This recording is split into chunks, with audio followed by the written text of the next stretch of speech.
If you enjoy looking at old pictures, this is the video for you. This is the story of Benjamin P. Davidson. Thanks to Ben, I've been able to find many wonderful pictures to share with all of you, because after Ben moved to Ozark County, he became a photographer. A special thanks also goes out to Jim Bird and Velvy Thornton for rescuing his photos. I'll go into more details on this later. Enjoy this slideshow of some of Ben's pictures while I clean his grave. Ben was born on November 24th, 1876, in Johnson County, Kansas. His parents were Robert P. and Martha Jane Dotson Davidson. He had one older brother named James Robert Davidson, who was only a 1-year-old when Ben was born. The exact year is unknown, but sometime during Ben's childhood, his father passed away.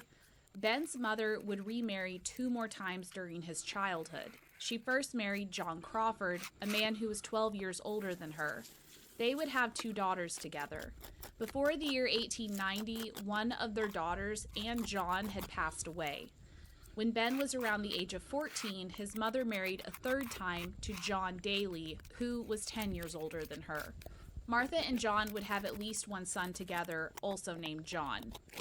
John Daly had 2 children from his first marriage. One of them was a daughter named Sarah Jane. Sarah would eventually marry her stepbrother, Ben's older brother, James. I've covered people who have married their own niece and first cousins, so this wasn't very shocking to me. The 1900 census showed Martha and John had moved their family to Adair County, Missouri. Ben was around the age of 23. He and his stepfather were both working as day laborers, which meant they were finding different odd jobs for pay. A few years after the census was taken, Ben's mother, Martha, passed away at the age of 48. After this, Ben moved out on his own, and he moved to Wyandotte County, Kansas. Ben spent the next 20 years of his life living in Kansas, working for the railroad. One census listed he was a mechanic for them. Another one said he was a car carpenter, which meant he built, repaired, and maintained the railway cars. While Ben was living in Kansas, the other half of his family had packed up and moved to Ozark County, Missouri. His brother James would lose almost all of his family in only 3 years' time. As I said before, James married his stepsister, Sarah Jane Daly. Sarah's dad and James's stepdad, John Daly, had also moved to Ozark County with them and was living in the same house as them. They were all running a farm together while Sarah and James were starting their family. In 1909, they welcomed a daughter they named Martha Evelyn after her grandmother.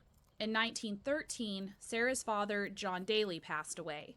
Several years later, in 1915, James and Sarah had a baby boy that sadly passed away from being born premature at 7 months.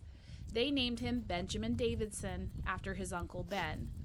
The next year, in September of 1916, Sarah lost another baby that was also born premature at 7 months, a daughter they named Doris Elaine.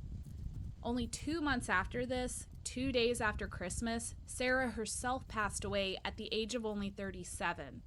Her death certificate listed her cause of death was from tuberculosis or consumption. John, Sarah, and both of her babies were buried here in Trail Cemetery. The babies, Ben and Doris, are in unmarked graves, but I'm sure they are somewhere near Sarah's grave. This left only James and his 7-year-old daughter Martha living in their home. The 1930 census showed Ben was about 53 years old, and he had left Kansas and moved to Ozark County. He moved in with his older brother James and his niece Martha. Ben was still doing mechanic work for a living, and he was farming with his brother. This is also when Ben started taking family portraits of the residents of Ozark County. There are many unidentified people in his photograph collection. Ben mainly photographed families who lived in the Dora and Trail area. The town of Dora still exists, while the town of Trail is a long-lost community that was near the cemetery he is buried in. His brother James didn't remarry after Sarah died, and Ben had never been married or had any children. In 1945, Ben's brother James passed away at the age of 70 from kidney problems and cancer. He was buried in Trail Cemetery next to Sarah and their children. Ben passed away on January 31st, 1959, at the age of 82. He passed away in a hospital in Mansfield, Missouri due to kidney problems. His simple obituary didn't mention his photography or his time on the railroad, only that he was a retired farmer, and his only survivors were his niece Martha and his half brother John Daly. He was buried in Trail Cemetery in Ozark County, Missouri, next to James and Sarah. After Ben's passing, the farm that had come to be known as the J.R. Davidson farm had been passed on to James's only surviving child, Martha Davidson Stevens. She posted an ad in the paper for the auction she was having. She auctioned off several farm animals, which included some cows, some mules, and a horse. She also sold many farm tools and some house items. I noticed the ad included the sale of one camera that took 5x7 photos and a developing outfit for it. This did make me think this may have been the camera Ben used almost 100 years ago to take all these amazing photos. I wonder who ended up with it. Now for the last part of the story, how the photos came to be rescued. After Ben passed away, the farm he and his brother lived on was eventually owned by a man named Troy Kelly.